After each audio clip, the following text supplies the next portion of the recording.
नमस्कार। सोई नीति में आप सबका स्वागत है। तो मैं नीति एक बार फिर से लेकर आई हूँ आप सबके लिए व्रत कथाएं।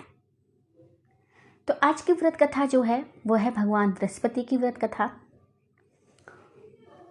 इनकी महिमा क्या है, इस व्रत को करने से कौन सा पुण्य मिलता है, कौन से कष्ट दूर होते हैं, कैसे करना चाहिए इस व्रत को, भगवान कैसे प्रसन्न होते हैं, तो इन सब सवालों के जवाब जानेंगे हम भगवान की इस कथा के माध्यम से।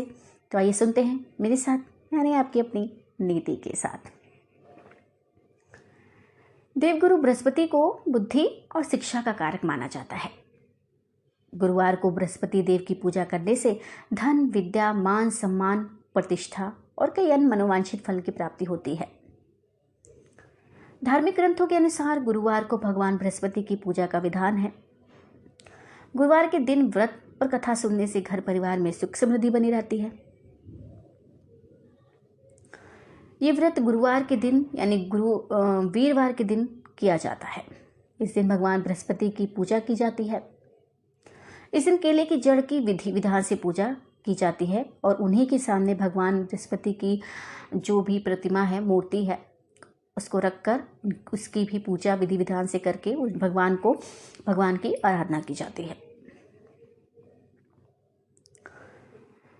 तो कथा कुछ इस प्रकार है कि कहते हैं कि प्राचीन काल की बात है। किसी राज्य में एक बड़ा प्रतापी और दानी राजा राज करता था। वह हर गुरुवार को व्रत रखकर दीन दुखियों की मदद करके पुण्य प्राप्त करता था। परंतु यह बात उसकी रानी को अच्छी नहीं लगती थी। वह ना तो व्रत करती थी और ना ही दान पुण्य में विश्वास रखती थी। इतना ही नहीं, राजा को भी ऐसा करने से मना करती थी। उसे लगता था कि ऐसा करने से धीरे धीरे जो धन है वो नष्ट हो जाएगा। एक समय की बात है कि राजा शिकार खेलने के लिए वन गए। घर पर रानी और दासी थी। उसी समय गुरु बृहस्पति देव साधु का रूप धारण करके राजा के दरवाजे पर भिक्षा मांगने आ गए। साधु ने जब रानी से भिक्षा मांगी तो वे कहने लगे कि हे साधु महाराज, मैं इस दान और पुण्य से तंग आ गई हूँ। आप कोई ऐसा उपाय बताएं जिससे कि सारा धन ही नष्ट हो जाए और मैं आराम से रह सकूं। जब भगवान ने इतनी बात सुनी, यानी कि जो भगवान साधु बनकर आए थे, उन्होंने सुना कि भाई ये जो महारानी जी हैं वो ऐसी बात करती हैं, तो उन्होंने क्या कहा कि हे देवी, तुम तो बड़ी विचित्र हो। अब संतान और धन से कोई दुखी होता है? अगर अधिक धन है तो इसे शुभ कार्यों में लगाओ, कुंवारी कन्याओं का विवाह कराओ, विद्यालय और बाग बगीचे का निर्माण कराओ, जिससे कि तुम्हारे दोनों लोग सुधरें। परंतु साधु की इन बातों से रानी को खुशी नहीं हुई। उसने कहा कि मुझे ऐसे धन की आवश्यकता ही नहीं है जिसे मैं दान दूं और जिसे संभालने में मेरा सारा समय नष्ट हो जाए। तब साधु ने कहा कि अगर तुम्हारी ऐसी इच्छा है तो मैं जैसा तुम्हें बताता हूं तुम ऐसा ही करना। तुम्हारा सारा धन जो है धीरे धीरे नष्ट हो जाएगा और तुम्हें दान पुण्य करना नहीं पड़ेगा। गुरुवार के दिन तुम घर को गोबर से लीप देना, अपने बालों को पीली मिट्टी से धोना, राजा से हजामत बनाने को कहना, भोजन में मांस मदिरा का प्रयोग करना, कपड़े धोबी के यहाँ धुलने देना।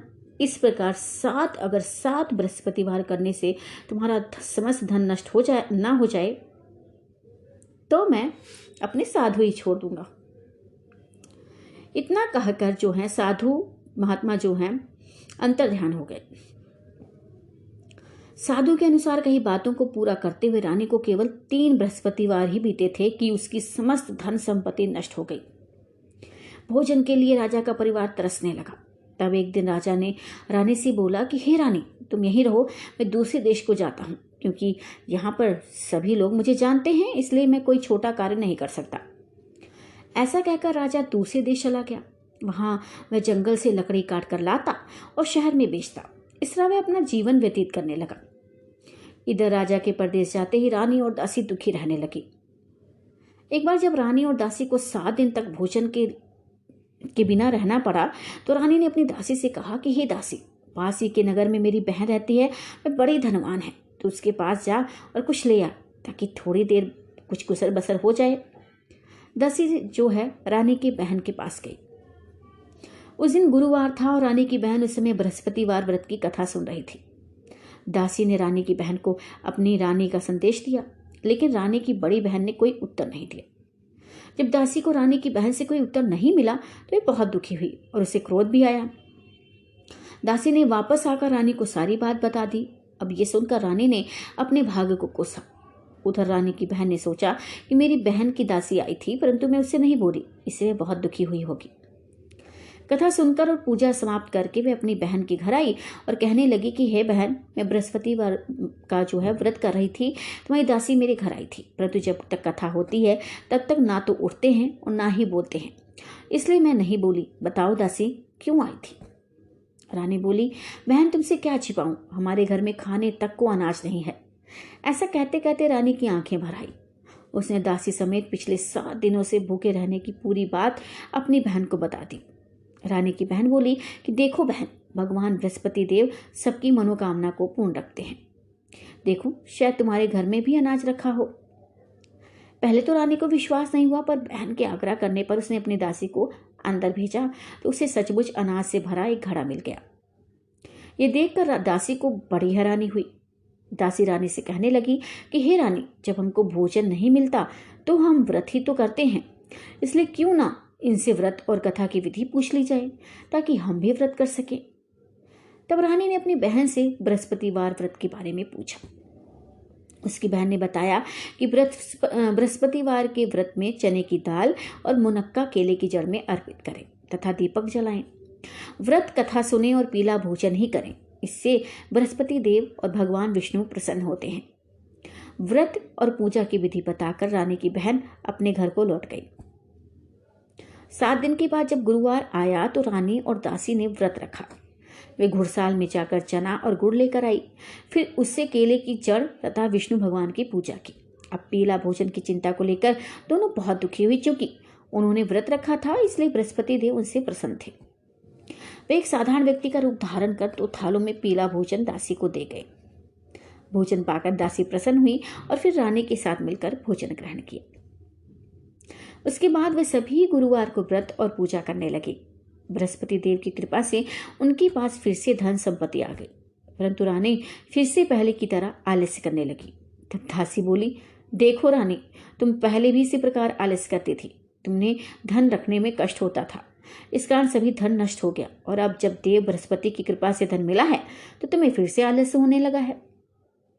रानी को समझाते हुए दासी कहती है कि बड़ी मुसीबतों के बाद हमने भी धन पाया है, इसलिए हमें दान पुण्य करना चाहिए, भोगों को भोजन कराना चाहिए और धन को शुभ कार्यों में खर्च करना चाहिए।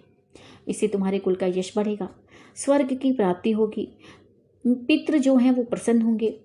दासी की बात मानकर रानी अपना धन शुभ कार्यों में खर्च करने लगी। इससे पूरे नगर में उसका यश बढ़ने लगा। बृहस्पतिवार व्रत कथा के बाद श्रद्धा के साथ आरती की जानी चाहिए। इसके बाद प्रसाद बांटकर उसे ग्रहण करना चाहिए। कुछ दिनों बाद जो राजा था उसने भी सोचा कि क्यों ना मैं भी अपने घर को लौट जाऊं, देखूं तो वहां क्या होता है। राजा भी अपने घर को लौटा तो वहां की हालत पहले जैसी थी, यानी कि बिल्कुल रासी ठाट थे।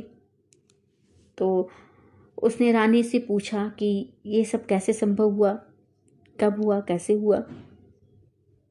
तो रानी ने बताया कि मैंने बृहस्पतिवार जो भगवान का व्रत है वो किया है, उसी के करने से तुम्हें मेरी याद आई है, नहीं तो दूसरे देश में तो तुम इस तरह व्यस्त हो गए थे कि मुझे याद ही नहीं करते थे, और उसी व्रत की कृपा से आज फिर से हमारी जो धन संपदा है वो लौट कर आई है। अब मैं कभी भी दान पुण्य करने में आलस नहीं करूंगी और धन का जो है वो दुरुपयोग नहीं करूंगी। तो इस तरह से वो दोनों दान पुण्य करते हुए अपने जीवन को यापन करने लगे और भगवान बृहस्पतिवार पर अपनी पूरी श्रद्धा और पूजा उनकी करते रहे। तो इस तरह से भगवान बृहस्पतिवार की व्रत कथा का महत्व है। तो तब तक के लिए सबको नमस्ते, सबको प्रणाम, जब तक कि मेरी दूसरी कहानी या कथा नहीं आती। मिलते हैं नई कथा में, नई कहानी में।